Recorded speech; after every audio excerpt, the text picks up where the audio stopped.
안녕하세요. 반갑습니다. 이충훈입니다. 대한민국 명인명창의 최고 등용문 제49회 전주 대사슴놀이 전국대회가 지난 6월 5일 성대히 열렸습니다. 판소리 명창부 경연은 전주 대사슴놀이의 꽃이라고 할 수 있는데요. 판소리 명창부 대통령상의 영광이 누구에게 돌아갈지 해마다 초미의 관심사가 되곤 합니다. 올해는 서진이 명창이 그 영광을 차지하게 됐는데요. 오늘 반갑습니다에서는 서진이 명창을 모시고 좀 더 자세한 이야기 나눠보겠습니다. 안녕하세요. 반갑습니다. 안녕하세요. 얼씨구 좋다. 좋다. 네. 축하드립니다. 다시 한번. 감사합니다. 네, 반갑습니다. 우리 시청자분들께 인사 한번 먼저 부탁드릴게요. 네. 안녕하세요. 올해 전주 대사슴놀이 전국대회에서 판소리 명창부 장원을 안게 된 서진희입니다. 반갑습니다. 잘하셨습니다. 진심으로 축하드립니다. 대통령상 명창, 서진이, 장원 이렇게 불렀을 때 그때 어떤 생각이 들었어요? 생각이란 게 혹시 막 드나요? 어떤가요? 어떤 느낌일지가 정말 궁금해요. 산기 폭망 서진희 씨가 장원을 차지했습니다. 청중평가단의 박수와 환호성이 한번 흔들어 주. 좀 멍했던 것 같아요. 현실인가? 막 이런 느낌? 네. 약간 믿겨지지 않는 이 순간 시간이 이렇게 멈춰 있는 듯한 그런 느낌이었어요. 네. 그랬구나. 야, 그때 이제 가족들의 반응이 어땠는지도 궁금하고 가족 이야기는 저희가 뒤에서 쭉 하겠지만 네. 가족분들도 사실 네. 보통 분들이 아니잖아요. 예. 그때 저 반응들이 어땠을까? 일단 가족들한테 네. 뭔가 제가 큰 일을 한 것 같아서 되게 뿌듯했어요. 되게 기뻐하실 줄 알고 아버지도 굉장히 끝나고 대기실 앞에서 이렇게 정말 사랑스럽게 안아주시더라고요. 있구나. 네. 그래요. 그 전주 대사슴놀이 판소리 명창부 대통령상 소리꾼이라면 사실 뭐 누구나 원하는 그런 무대라고도 저희는 생각이 들어요. 그래서 이 무대를 위해서 그동안 정말 얼마나 노력했을지 감히 상상이 안 가거든요. 네. 예, 어떤 노력으로 쭉 또 일관해 왔는지도 궁금합니다. 뭐 어느 대회나 어느 공연을 준비하든 다 최선을 다해서 준비를 하겠지만 네. 제가 뭔가 조금 부담이 컸던 것 같아요. 그래서 준비를 하는 과정에서도 잘 안 됐을 때 굉장히 좌절이 많이 오더라고요. 아이고, 그렇구나. 네, 그러니까 한 번 더 하면 되지라기보다 이렇게 해서 되겠어? 약간 이런 마음으로 굉장히 노력은 했는데 그 결과가 좋아서 너무 다행이에요. 아이고 그래요. 네. 네. 그 올해 불렀던 대목이 심청가 중에 곽씨 부인 상여 나가는 네. 대목이었죠. 예. 그 많이 불리는 대목은 아니죠. 이 뭐 대목이. 눈대목이라고 하기는 네. 조금 네. 그렇죠. 네. 그래서 저는 이 대목을 고른 이유가 과연 네. 무엇이었을까? 예, 뭔가 특이점을 발현시키기 위해서 이것을 했을까? 남들과는 다르다라는 것을 보여주기 위해서 이 대목을 선택했나? 라는 생각이 좀 들기도 하고. 근데 여러 가지 고민이 있었는데 이제 심청가 대목들이 이제 뭐 어떤 판소리 대목이든 다 다양하겠지만 네. 굉장히 슬픈 대목이 많이 차지하고 있어요, 심청가가. 네. 그래서 대회이다 보니까 뭔가 이렇게 제가 뭐 그냥 좋아하는 대목, 제가 잘하는 대목에 앞서서 조금 더 이렇게 테크닉적인 걸 많이 보여줘야 되는 또 그런 상황이 있거든요. 경연이니까. 네. 그래서 하다 보니까 또 너무 슬픈 대목은 사실 제일 어렵고요.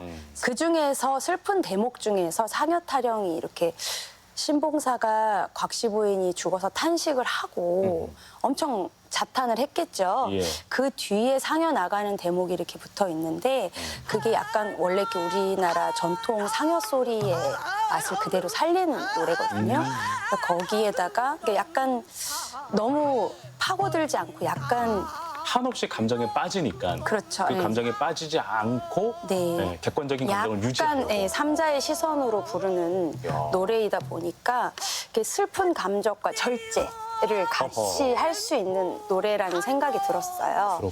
그래서 대회이면서 테크닉을 많이 보여줘야 되지만 또 너무 진하게 가는 것보다 약간의 절제성이 필요하다라는 생각이 들어서 그렇구나. 그 대목을 선정을 해봤습니다. 사실 진짜 예술은 슬픈 어떤 작품을 이야기를 할 때 네. 내가 막 흐느껴서 사람들을 네. 눈물 짓게 만드는 네. 것보다 네네. 담담하게 하는데 눈물 짓게 만드는 게 그쵸. 예. 정말 어려운 일이잖아요. 그게 네. 예술인 거잖아요. 네, 네. 그것을 맞아요. 또 생각해서 그런 네. 감정으로 부른 거군요. 네, 네. 알겠습니다. 곽씨 부인 상여 나가는 대목이 판소리에다 또 상여 소리까지 더해지기 때문에 뭐 듣는 사람으로서는 다채롭고 괜찮네, 재밌다, 되게 특이하다.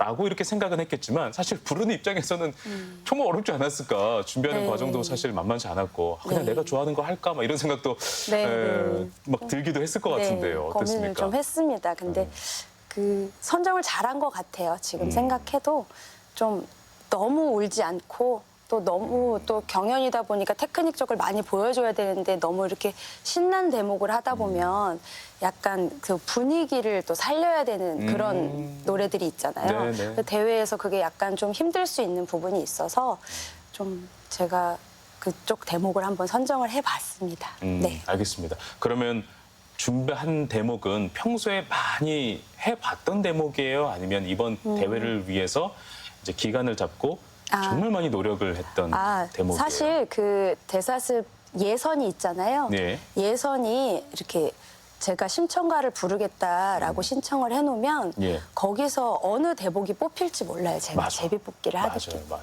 때문에. 그래서 이 완창을 다 준비를 해놓은 상태여서 네. 지금 제가 뭐 어느 대목을 특별히 잘한다기보다 다 준비를 통으로 하고 있었던 상황이었거든요. 그래서 이렇게 그때 컨디션이 그게 좋겠다라는 생각이 들었어요. 예선이 되고 나서. 네, 알겠습니다. 작년에도 심청가 중에 주가 포해 네. 대목을 부르셨고 이 대목도 슬픈 대목인 걸로 알고 있는데 특별히 좀 슬픈 대목을 좋아하는 이유가 있을까요? 그러니까 그것도 마찬가지. 이 주가포의 대목이 지금 이번에 부른 상여타령 대목 바로 뒷부분에 네. 있는 노래거든요. 네, 네. 근데 그 노래가 그 대회 시간이 또 있잖아요. 노래마다 이렇게 시간이 맞아요. 다른데 맞아요. 적절하게 시간에 맞게 짜는 게 중요한데 그 노래가 굉장히 좋은 노래이면서 시간이 그렇게 길지 않아요. 그래서 그 대목을 작년에 선정을 해봤었는데 네. 이번에는 그 대목을 포함시켜서 그 앞에 상여 소리부터 이렇게 붙였던 거거든요. 근데 제가 슬픈 노래를 유난히 좋아하거나 그래서 그런 건 아니고 이제 대회의 특성상 조금 더 많은 테크닉을 보여주기 위한 그런 게 있어요. 저는 그런 신나는 걸 전략으로. 좋아합니다. 원래 네. 신나는 걸 좀 좋아하고. 네. 알겠습니다. 근데 심청가는 사실 좀 슬픈 대목들이 아까도 많이 또 포진돼 맞아요. 있다고 네. 하니까 신나는 대목 좋아하면 다른 바탕으로 이렇게 또 신청을 했을 수도 있는데 네. 유독 심청가를 이렇게 매번 이렇게 도전하는 이유는 과연 또 무엇이었을까? 정말로 테크닉적인 것만 있었을까? 아니면 또 다른 뭐 어떤 감정의 이유가 있었을까 궁금하네요. 제가 일단 저희 조소녀 선생님께 심청가를 배웠었고요. 그렇군요. 동초지 심청가를 배웠고 시집을 와서 이제 김영자 선생님께 저희 시어머니 김영자 네. 선생님께 심청가를 배우게 됐는데 사실 배우게 된 배경은 물론 가문의 어떤 의무 같은 것도 있죠. 제가 책임을 다해야 한다는 그런 것도 있지만 일단 그냥 제가 판소리를 하는 후배 입장에서 봤을 때 어머니 소리가 너무 좋고 또 심청가가 너무 좋은 거예요. 제가 들었을 때. 네. 그래서 제가 이 심청가를 정말 안 배울 수 없겠다라는 생각에 너무 일단 음악적으로 너무 완성도가 너무 높아가지고 꼭 배워야겠다는 생각을 했거든요. 대목이 그래서 좋은 것도 있지만 네, 유상 심청가 같은 느낌이었구나. 네, 전체 그 짜여진 음악적인 구성이나 그런 것들이 너무 제가 공연을 봤을 때 너무 좋다라는 생각을 했어요. 네네. 그래서 내가 한다면 저 심청가로 꼭 뭔가를 해보고 싶다라는 생각을 했었거든요. 네. 그래서 제가 이제 출산 후에 심청가를 배우기 시작해서 이제 대회를 준비하는 시간 동안 제가 심청가를 가장 많이 해왔기 때문에 또 심청가로 대회를 준비했던 거예요. 알겠습니다. 어떻게 이렇게 소리의 세계에 입문하게 되신 거예요? 제가 어릴 때 예. 한 5살 그 정도 됐을 때 그 전북 도립국악원이 생겼어요. 네네. 그래서 그때 이제 저희 친정 엄마, 친정 어머니께서 원래는 그 가야금을 너무 하고 싶으셨는데 처녀 때 이렇게 가야금을 하셨대요. 근데 이제 외할아버지께서 이렇게 굉장히 반대를 하셔가지고 그랬구나. 가야금을 못 하신 거예요. 그래서 네. 꿈을 못 이루셨던 거예요. 근데 그때 이제 도립국악원이 생기니까 이제 엄마가 저 위에 이제 딸 언니 자매, 그러니까 큰 언니, 둘째 언니 이렇게 제가 셋째 딸이거든요. 네. 근데 저희 언니 둘을 데리고 도립국악원에 이제 등록을 하신 거예요. 수업을 받고 싶어서. 네, 오. 네. 그 꿈을 이루면서 아이들에게도 국악적인 야. 경험을 해주고 싶은 생각에 국악을 너무 사랑하셨거든요. 정말 열정도 있고 사랑도 있고. 네, 그렇구나. 그래서 그렇게 가셨는데 저는 이제 학교를 들어가기 전이니까 등록이 안 돼요. 근데 이제 네. 일단 유치원생이니까 어디다가 네. 놓고 갈 수가 없으니까 저를 데리고 가신 그냥 거예요. 데려가신 거구나. 그래서 제가 맨날 그 어릴 적에 계속 그 도립국악원 잔디밭 이런 데서 놀았어요. 예. 네. 항상 이제 소리 세계와 거기서. 어떻게든 가까이 네, 계셨군요. 네. 네. 또 엄마가 이제 판소리도 너무 하고 싶으셔가지고 판소리 완창 CD를 집에다가 틀어놓고 이렇게 뭐 이렇게 집안일 하실 때 네. 항상 그걸 들으면서 하셨어요. 그러니까 네. 제가 자연스럽게 판소리 완창을 하게 된 거예요. 아, 그걸 들으면서 네. 조기 교육이 된 거예요. 네. 그래서 이제 너무 재밌는 거예요. 제 딴에는 그게 너무 재밌어서 나도 하고 싶다 그랬는데 그래요? 엄마가 이제 언니 둘을 먼저 가르치고 있으니까 너는 좀 다른 걸 해봐라 그러셨어요. 근데 네. 제가 제일 하고 싶은 거예요. 언니들보다도. 네. 그래가지고 제가 꼭 배웠으면 좋겠다 때를 부려가지고 예.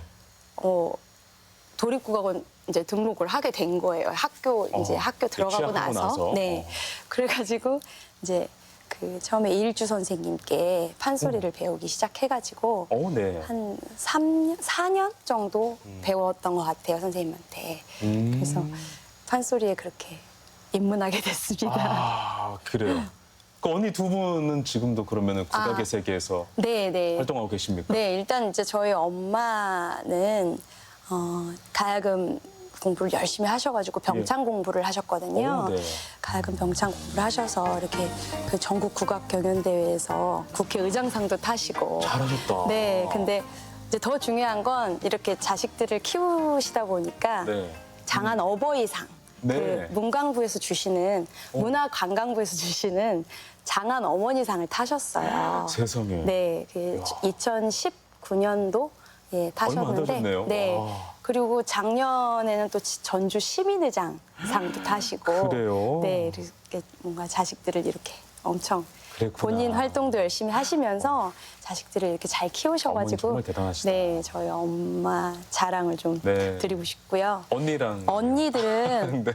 저희 이제 일단 제일 큰 언니, 맏언니는 서춘영이라고 지금 전주의 한국전통문화고등학교에서 네. 그 학생들을 가르치고 있어요. 아, 국악 그래서 전공 교사시구나. 교사시거든요. 오, 그래서 네. 아주 열심히 지금 전주권에서 열심히 활동하고 있는 학생들이 한 양성하고. 20년 가까이 있었으니까 네, 저희 언니가 많이 이렇게 학생들을 네. 많이 가르쳤고 저희 이제 둘째 언니는 서은영이거든요. 그 국립국악원 지금 창작악단 가야금 주자로 활동하고 있고 저희 언니도 대통령상을 탔어요. 그래요? 네, 한 5년, 6년 전에 예. 그 김해 전국국악 경연대회에서 가야금 경연대회에서 그렇군요. 대통령상을 탔어요. 네, 알겠습니다. 그리고 이제 제가 하고, 네. 네. 그러면 우리 그 명창께서는 어머니께서 이렇게 가야금을 하셨으니까 가야금 네. 소리 되게 좋잖아요. 네. 그럼 가야금 병창의 길을 아. 걸어볼까라는 생각 혹시 안 했었을까? 저희 엄마는 네. 가야금을 시키고 싶으셨거든요. 네네. 저보고 가야금을 해보라고 그래서 실제로 가야금도 배우고 했어요. 근데 이게 재미가 없는 거예요, 제가. 각자 네, 취향이 제가 있구나. 네 그런가 봐요. 저희 그러니까 둘째 언니는 그러니까 저희 큰 언니는 판소리를 했고 둘째 언니는 가야금을 하고 있는데 다 세 딸 다 판소리랑 가야금을 다 배웠거든요. 근데 저는 가야금이 너무 이렇게 앉아서 하는 게 답답한 거예요. 아, 신나는 거 좋아하신다고 하셨죠? 네, 그래서 이렇게 드러내는 그런 게 있었나 봐요. 약간 제가. 율동도 섞으면서 네. 무대도 장악하면서 뭔가 네. 드러내는 거를 더 좋아하고 네, 그래서 다소곳 판소리가 하는 건 재밌었나 조금 쉽지 봐요. 않았고 네. 판소리는 자유자유로 내 감정 표현하면서 네. 무대를 홀로 이렇게 장악할 수가 있으니까. 네, 그랬나 봐요. 그러면 어머니께서는 그렇게 적극적으로 지원을 해주셨고 네. 아버지는 어떠셨어요? 아, 저희 아빠는 아버님이 저희 엄마 그 장안 어머니상 타실 때 그거 예. 보시고 몇 달 후에 돌아가셨거든요. 아이고, 세상에, 저희 아빠는. 근데 아빠 입장에서는 이게 엄마 주도하에 이렇게 딸 셋을 국악을 가르치는 게 좀 현실적으로 맞지 않다라는 인식을 하셨던 것 같아요. 지금 있는 가정 환경에서 네. 셋 딸을 예술을 가르치는 일이 어려우니까. 경제적으로나 맞아. 여러 가지로 문제가 좀 있지 않느냐. 가장으로서도 그런 생각 그렇죠. 분명히 할 수 있죠. 네. 그러니까 어릴 때 클 때는 잘 이해를 못했어요, 사실은. 근데 제가 이제 가정 생활을 해보고 뭔가 경제관념이 좀 생기고 하면서 이제 저희 아빠의 입장이 이해가 좀 되더라고요. 네네. 그래서 그러실 수밖에 없었겠다. 엄마가 열정적으로 가르칠 때 아빠는 한 번씩 브레이크를 걸을 수밖에 없는 입장이셨겠구나. 엄마는 많이 힘드셨죠. 엄마가 그 예술 가르치느라고 네, 엄청 고생을 하셨죠. 어머니 네. 지금 계시죠? 네, 네. 이번에 장원 발표 나고 나서는 네. 어머니께서는 그럼 어떤 반응이었어요? 그러니까 사실은 제가 이제 여러 가지 이게 심적인 부담도 있었고 체력적으로도 좀 따라주지 않아서 대회를 포기할까 많이 했었거든요. 근데 저희 엄마의 열정이 지금도 뭐 정말 대단하시거든요. 그러니까 저희 두 아들을 내가 봐줄 테니까 걱정하지 말고 너는 어휴, 공부를 하거라. 대단하시다. 네. 네. 한석봉 어머니처럼. 네. 그래서 걱정하지 말으라고 연습에 집중하라고 맨날 그러셔가지고 저희 애들도 많이 봐주시고 딱 발표가 나니까 엄마 엄청 우시더라고요. 저도 인터뷰 그 대회 당시에 인터뷰에서 잠깐 하잖아요.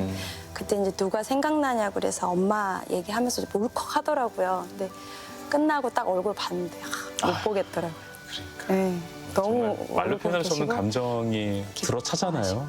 네, 그래서 또 얼마 전에 아빠를 좀 뵙고 왔어요, 같이. 근데 그렇게 우시더라고요. 아휴, 참. 네, 네. 당신이 이렇게 시키지 말라고 했는데 우리 막내딸이 이렇게 큰일을 했다고, 응? 나 잘했지 하면서 막 아유. 엄청 우시더라고. 네. 아우, 함께 축하받고 하셔야 되는데 그렇구나. 그래서 좀 많이 네. 제가 좀 효도를 한 것 같다. 라는 생각이 들었어요. 엄마가 대사습에 굉장한 꿈이 있으셨거든요. 근데 제가 그 꿈을 좀 이뤄드린 게 아닐까. 네. 수리군에게는 스승의 영향도 되게 크잖아요. 사제 그렇죠. 시간 정말 중요하고. 네. 어떤 선생님 이렇게 생각이 나요? 네. 그날 대회 날 제 첫 스승이신 이일주 선생님이 돌아가셨어요. 그날 당일날. 그래서 제가 또 상여 소리를 했잖아요. 또 그러다 보니까 좀 더 마음이 애잔한 느낌이 많이 들었거든요. 그 네네. 대회 당일날도. 일주 선생님 생각도 많이 나고 또 이제 제일 오래 배운 스승님이 저희 조소녀 선생님이세요. 초등학교, 중학교, 고등학교, 대학교까지 계속 공부를 했었고 대학에 가서 이제 안숙선 선생님, 송순섭 선생님께도 공부를 했고요. 시집 오게 돼서 이제 김영자 선생님께 이제 공부를 하고 있습니다. 네. 알겠습니다. 그 일생일대 슬럼프 없는 사람이 어디 있겠어요, 그렇죠? 그렇죠. 우리 명창께서는 언제가 가장 또 슬럼프였고, 그것을 또 어떻게 현명하게 극복을 했을까 이 부분도 궁금해요. 매번 슬럼프인 것 같아요. 매번 한 번이 아니었군요. 네, 매번 항상 슬럼프가 오는데 예. 출산을 이렇게 아이를 출산을 연년생으로 했거든요. 또 제왕절개를 했어요. 그래서 두 아이를 이제 배구, 낳고 또 바로 배구, 또 낳고 하다 보니까 또 아이가 난다고 그냥 자라는 게 아니잖아요. 그럼요. 네, 그래서 온 정신을 그 아이들한테 쏟다 보니까 한 5년 정도 공백기가 생겼던 것 같아요. 저는 또 오랫동안 해왔던 거기 때문에 또 다시 하면 될 줄 알았거든요. 근데 이게 일단 출산과 여러 가지 이제 신체적 변화에 의해서 몸이 달라져 있는 거를 이제 그때 다시 시작하려고 할 때 느꼈어요. 그래서 정말 좀 많이 힘들었던 것 같아요. 그렇구나. 네. 그 소리목을 되찾는 거는 정말 어렵잖아요. 그러니까 우리가 일상생활에서 말하는 거야 그냥 네. 할 수 있지만 내가 소리를 해야 된다라고 하는 이 네. 목에 네. 그 굉장히 중점적으로 많이 투자도 하고 또 이 감도 찾고 하는 데 있어서 그렇죠. 정말 많은 시간도 걸리고 어떻게 그걸 그럼 되찾으셨어요? 연습밖에 없었던가요? 아니면 뭐 다른 방법도 있었던가요? 일단 연습밖에 없고요. 작년 같은 경우는 정말 연습을 완창도 있어가지고 연습을 그러니까 완창하려면 무대에서 5시간을 소리를 해야 되는데 맞아요. 그 연습을 쭉 하는 게 아니잖아요. 틀린 데가 있으면 다시 반복도 해야 되고 잘 안 되는 데는 다시 이렇게 다시 해보고 해야 되는데 예. 그러려면 최소 하루에 8시간 정도를 맞네. 제가 소리를 해야 이 5시간의 무대가 그러니까 매일매일 8시간을 해놔야 이게 모든 게 되는 거예요. 그렇다. 그게 이제 시간이 그렇게 나질 않죠, 사실. 제가 이제 직장도 다니고 있고 또 집에 이제 우리 가정도 있고 하니까 그래서 이제 어쨌든 짬짬이 내서 연습을 했는데 그래도 그렇게 짬짬이 내서 연습한 게 올해까지 좀 목이 좀 많이 좋아진 느낌이 들어요. 작년에 많이 네. 고생했던 게 그게 좀 다음 해에 약간 빛이 난다는 생각이 들었고 네. 몸에 좋은 것도 많이 먹었어요. 네. 그래서 저희 어머니가 흑염소도 해주시고 그래요. 아, 네. 아니, 이런 말 그건 해도 되나 제가? 네, 아무튼 네. 막 몸에 좋은 영양제랑 영양제는 그랬구나. 제가 다 먹었고요. 막 엄마도 그러시고 막 몸에 좋은 거 있다 하면 막 저 먹이느라고 그리고 이제 우리 아들들이랑 이야기를 많이 해야 되는데 네. 특히 이제 대회나 공연 앞두고는 한 2주 전부터 책을 못 읽어줘요. 그렇죠. 목을 아껴야 되니까 딴 데다가 소비할 게 없거든. 네, 뭐 네. 책 읽는 게 목에 가장 안 좋더라고요. 아, 제가 힘들어요. 해보니까. 책 읽는 거 쉽지 않아요. 그래서 그 책을 읽어주면 목이 딱 가더라고요. 맞아요. 예.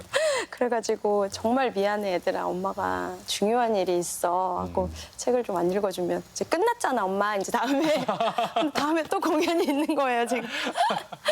그래서 아이고. 좀 미안한 생각이 그랬구나. 많이 듭니다. 네, 알겠습니다. 자, 우리 서진희 명창께서는 사실 부담을 많이 느끼셨다고 하는데요. 이제 가족 얘기를 우리가 한번 쭉 해봐야 되지 않을까 싶어요. 아까 친정 이야기는 했고 네. 또 시댁도 장난 아니잖아요. 예, 소개 한번 해주세요. 어떤 분들인지. 네. 저희 이제 아버님께서는 이제 김일구 명창님이시고요. 그렇죠. 저희 시어머니는 김영자 명창님 되시고요. 저랑도 이 자리에서 방송을 같이 네, 했었어요. 네. 예. 제 부군, 네. 제 남편은 김도연 명창입니다. 네. 네. 야, 이 명창들 안에서 네, 세 떨어지면 어떡합니까? 그러니까 세 분 네. 다 대사습에서 장원을 하셨고. 그러니까. 또 심지어 저희 아버님하고 신랑은 이관왕이에요. 기악고문에서 아쟁으로 장원을 하셨어요. 아, 그렇구나. 네, 그래가지고 예. 제가 그래서 꼭 대사습에서 상을 타야겠다라는 생각을 일단 했었고요. 진짜 이번에 안 했으면 경상 못했던 거 아니에요? 진짜 그 정도의 부담감이지 않았을까라는 생각이. 저희 그 시부모님 그 전수관에 옹고을 소리청이라고 네. 그 한옥마을에 있거든요. 네, 네, 있어요. 그 대문 옆에 이렇게 옹고을 소리청 소개 글이 있는데 네. 거기 이렇게 보면 그 이제 어머니 아버님 예. 소개 글과 함께 이제 저희 신랑까지 대사습에서 장원을 함께 했다 네. 하고 이제 끝에 문구에 차라리 저를 안 넣으셨으면 될 텐데 서진이 그 국악 활동을 열심히 하고 있다. 아, 대통령상까지는 아니고 그렇게 소개가 됐구나. 네, 국악 활동을 열심히 하는 국악 가족이다 이렇게 쓰신 거예요.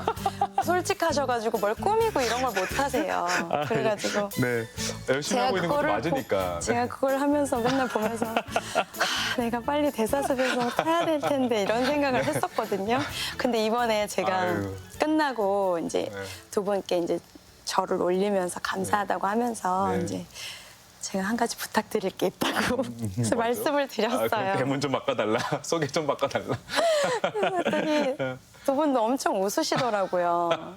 근데 이제 일단 마음이 네. 일단 너무 좋으시니까 네. 아 알겠다고 이제 문구를 딱 이게 만들어서 딱 오면 바로 현판으로 영문과 일본어까지 써가지고 새로 만들어 주신다고. 아이고. 네, 근데 아직 못 갖고 가고 있습니다. 다시 한번 축하드립니다. 네. 네. 시어머니께 소리를 배우셨잖아요. 그 김영자 명창께서 저희 반갑습니다에 저희 나오셔서 네, 이렇게 네. 말씀하셨어요. 그 자신은 며느리에게 무서운 호랑이 선생님이다라고 이렇게 네. 얘기했던 부분이 있거든요. 네. 아 실제 근데 가족한테 이렇게 소리를 배우는 게 정말 어려울 것 같아요. 어렵죠. 운전면허를 가족끼리 이렇게 안 되잖아요. 네. 그 소리도 마찬가지 아닐까라는 네. 생각이 들기도 하고. 워낙 오랜 세월 동안 제자들을 많이 가르치시다 보니까 이제 저 가르치실 때도 그냥 똑같이 하세요. 제자들하고 똑같이. 뭐 며느리라고 뭐 더 이렇게 뭐 더 엄하게 한다든지 더 풀어준다든지 그러지 않으시고 네 워낙 딱 아니면 아니라고 직설적으로 얘기하시는 성품이셔가지고 뭐 그냥 그대로 똑같이 제자들하고 똑같이 배우고 있습니다. 네, 알겠습니다. 현재 두 아들을 또 키우고 있습니다. 네. 두 아들이 만약에 나도 소리의 길을 걷고 싶어라고 하면 그때는 지원을 해주실 거예요? 어떻게 하실 거예요? 하겠다고 하면 네. 말릴 수가 없죠. 사실 이제 아이가 정하는 거니까 저는 이걸 했으면 좋겠다, 안 했으면 좋겠다라는 거 자체를 얘기하는 거는 좀 어떻게 보면 아이에게 도움이 되지 않을 거라는 생각을 하거든요. 네. 근데 이제 워낙 요즘 문화 콘텐츠가 너무 많으니까 이제 저 때만 해도 약간 이제 볼 수 있는 게 되게 제한적이었는데 맞아요. 지금 너무 다양하니까 지금 제 그 큰아들 꿈이 유튜버예요. 게임 유튜버. 네. 그래서 국악은 별로 안중에 없더라고요. 지금 상황에서는. 네네. 너무 재미있는 게 많으니까. 저번엔 또 그런 얘기를 하더라고요. 저 물어보지도 않았는데 엄마는 이렇게 판소리를 하고 있지? 그래서 엄마 나는 더 많은 걸 할 거야. 그렇게 본인 입으로 얘기를 하더라고요. 나는 나의 꿈이 있어. 이렇게 얘기하더라고요. 그래서 네. 먼저 사양한 것 같아요. 국악 안 하겠다고. 네. 가업을 잊지 뭔가- 않겠다라고 선언해버린 거예요. 네, 아이도 뭔가 눈치가 있었나 봐요. 뭔가 이렇게 집안적으로 뭔가가 네. 있다라는 게 느꼈는지 제가 묻지도 않았는데 8살, 9살인데. 나는 나의 꿈이 있어. 딱 그러더라고요. 그렇군요. 네. 또 그러다가도 또 소리의 그럴 수 길을 있죠. 걷는 경우도 저희 신랑이 종종 그랬다고 있더라고요. 하더라고요. 맞아요. 네. 네. 안 한다고 했다가 갑자기 진로를 국악으로 하겠다고 했다고 하더라고요. 네. 뭐 그거는 뭐 나중에 네, 아이들이 또 봐야 알죠. 원하면 네. 또 그렇게 되는 거니까 네. 알겠습니다. 평소 스트레스 많이 또 쌓일 것 같은데 어떻게 푸세요? 노래방 가서 푸세요? 아니면 뭐 다른 걸로 푸세요? 아직 스트레스 푸는 방법은 잘 모르겠어요. 몰라요. 네. 그거 잘 풀어야 되는데. 네, 아직은 좀 모르겠는데 네. 노래방은 가요. 노래방은 이제 요즘은 못 갔지만 못 관리하느라고 못 갔지만 원래 노래방 가서 노래하고 이런 거 굉장히 좋아했어요. 어떤 노래 불러요? 가요 부르죠? 그냥 가요 불러요? 네, 최신 네. 가요 이런. 최신 가요는 좀 제가 잘 몰라가지고 그래요? 요즘은 네, 우리 세대 늦어져가지고 가요, 우리 세대 가요 네, 불러요. 제가 밀레니엄 좋아했던 가요. 네. 보통 소리꾼들께서 노래방 가면 최신 가요도 약간 국악풍으로 부릅니까? 아니면 정말 최신 가요처럼 진짜 부릅니까? 노래를 잘하시는 선생님들은 국악풍으로 안 부르시더라고요. 아 그래요? 네. 정말 그 맛을 노래마다 맛을 틀리게 부르세요. 네. 저희 부모님도 부르시는 거 보니까 정말 유명한 가수분들보다 훨씬 잘 부르시더라고요. 그 감정을 완전히 흡수해서. 네, 일단 이렇게 노래를 또 배심이 워낙 표현하는구나. 좋으시고 이게 성량이 되시잖아요. 네. 거기서 나오는 이제 네. 거기다 예술적인 흥까지 가미하시니까 굉장히 다 그렇게 생각하시더라고요. 국악하시는 분들은 노래 못할 줄 아시더라고요. 굉장히 잘해요. 맞습니다. 네. 서진은 명창님도 나중에 저는 기회 되면 저희가 네. 뭐 송년 특집이라든지 뭐 이런 부분에서 국악인 분들 모셔서 네. 또 가요도 무대도 하고 막 그랬거든요. 그래요? 과거에. 네. 한번 좀 기회가 되면 모실 수 있는 네. 자리가 있으면 참 좋을 것 같다는 생각 해봅니다. 네, 노래방을 좀 몇 번 갔다 와야겠네요. 알겠습니다. 자, 이제 마지막 질문이 될 것 같습니다. 앞으로 어떤 소리꾼이 되고 싶으세요? 가장 어려운 질문이네요. 저는 일단 일단 소리 공부를 열심히 해서 나의 무대를 보여주는 것도 당연히 중요하지만 네. 그 열심히 한 거를 그 보는 관객들로 하여금 소통을 했으면 좋겠어요. 그러니까 혹시 오바탕 중에 하더라도 그게 아까 얘기하신 것처럼 상엽 타령을 통해서 뭔가 공감하는 것들이 있잖아요. 우리가 살면서 죽음이란 걸 피할 수 없듯이 그런 게 좀 은유적인 표현을 가미해서 조금 더 감정을 사람들과 직접적으로 이렇게 통하면서 하는 소리꾼이 되고 싶거든요. 그냥 막 나 노래 잘해 이런 것보다 진심으로 노래를 했을 때 그 진심으로 감동받고 돌아가시는 분들이 좀 많아졌으면 좋겠다는 생각을 했어요. 그래서 이번 대회 때도 제가 제일 감동받았던 부분이 그 MBC 영상에서 그 제 소리 끝나고 나서 이렇게 객석을 찍어주셨는데 두 분이 울고 계신 거예요. 그 여러분 청중 중에서. 네. 대단합니다. 네. 판소리 명창부. 네. 두 번째 경연자. 전 사실 거기서 제일 감동을 받았어요. 어떤 방법이 됐던지 간에 좀 잘하고 있는 판소리로서 좀 소통을 할 수 있는 그런 소리꾼? 그런 소리꾼으로 앞으로 계속 활동하면 좋겠다 생각했습니다. 그게 또 예술이 갖는 궁극적인 목적이잖아요. 네, 네. 알겠습니다. 오늘 우리 서진희 명창님 이야기를 들으면서 한 소리꾼이 참 잘했다라는 이야기도 있었지만 슬럼프를 극복했던 이야기, 또 과정에서 어려웠던 이야기, 이런 이야기를 들으면서 분명히 또 주저하고 있거나 또 용기를 못 내는 분들은 분명히 있을 겁니다. 그분들에게 아주 큰 용기와 네. 또 격려가 되는 또 오늘의 이야기가 아니었을까라는 생각이 듭니다. 그랬으면 좋겠습니다. 네. 앞으로도 정말 많은 사람들에게 또 감동과 또 격려를 주는 그런 소리꾼으로 성장하기를 저희가 또 응원하면서 오늘 이야기는 여기서 모두 마치겠습니다. 오늘 고맙습니다. 감사합니다.